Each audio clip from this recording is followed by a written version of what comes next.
usually it's the black sheep that rejects the flock. We never talk about being the black sheep much. And I don't actually think that people really know what black sheep means. I think they think that it means being different from the rest or being left out or whatever. And it is that. But it's also somebody who chooses to break the mold.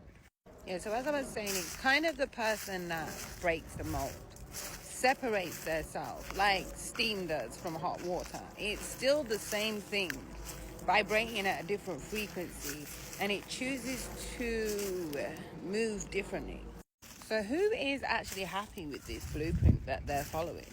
Because everybody still seems to be searching for happiness whilst following a blueprint that is supposed to bring happiness. So by the blueprint, I mean go to school, go to college, go to university, get the right job, find a man, find a woman, get engaged, get married, have children, buy a house, and then raise those children to do exactly the same thing as you, over and over again in the system. So what if you were following a blueprint that was never designed for you? So from a child, we're told that there's a blueprint to happiness. And I just said it. Go to school, go to college, go to university, get a good partner, get engaged, buy a house, etc., etc., and continue the slavery in the system. You're raising children to repeat exactly the same cycle, but without actually asking if this cycle is the right cycle for us. Most importantly, who designed the blueprint? And even more importantly, who gets to decide that that is the only path to a successful, happy life? Who's happy here? I mean, I'm not saying there's anything wrong with having a loving partner, family, children, a house, and all of that stuff. There's absolutely nothing wrong with it. But I am saying that what if it's some people's soul joy, some people's blueprint, but it's not yours? Because you're destined for something a little bit more spicy than being a slave to the system or creating slaves for the system. What if your spirit came here to experience something completely different? What if you're meant to travel the world? What if you're meant to heal the world? Maybe to create things or art or stories that change and inspire people? Or maybe you're here as a soul, here studying human consciousness. Maybe you're here to protect nature. And maybe you're here to build communities instead of families. Maybe you're already here with your soul family. I am. Sorry guys, Sorrel wanted a little cameo. She's following me.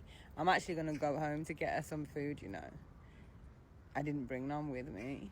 Right, I'm going to finish this post and I'm going to go home and get her some food. Anyway, as I was saying, maybe you're here to teach. Maybe you're here to invent. And maybe you're here to simply experience freedom. And freedom doesn't mean being responsible for other human beings at any point in your life. Freedom means freedom. See, not everybody is born to sit inside the same mold or fit inside the same mold. So that's where the black sheep comes in, where the black sheep is the one that gets rejected, okay? But that isn't the whole story. You see, usually it's the black sheep that rejects the flock. And the black sheep that rejects this version of reality. It separates itself from the flock completely if it has to. And I use the reference again of steam and water. It's still water, but it chooses to move differently. It chooses to exist in a different way and question things that everybody else accepts. It walks roads nobody understands, and it would rather be authentic than accepted. That's where the black sheep gets misunderstood. Because if one person steps outside the script, everybody else that's reading the script seems to think that they're doing something wrong. Stop being sheeple, guys. I'm not part of the blueprint.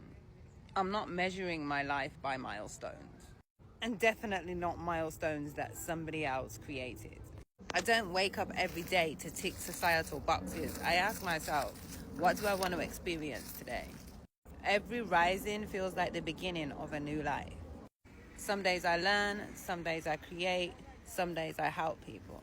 Some days I just soak into nature, and some days I come and look after nature. And some days I completely disappear into nature. I've never felt more free. I've never felt more peaceful. I've never felt more myself. And it always surprises me why people sit on the outside saying, oh, all you do is sit at the park, all you do is sit in nature. What do?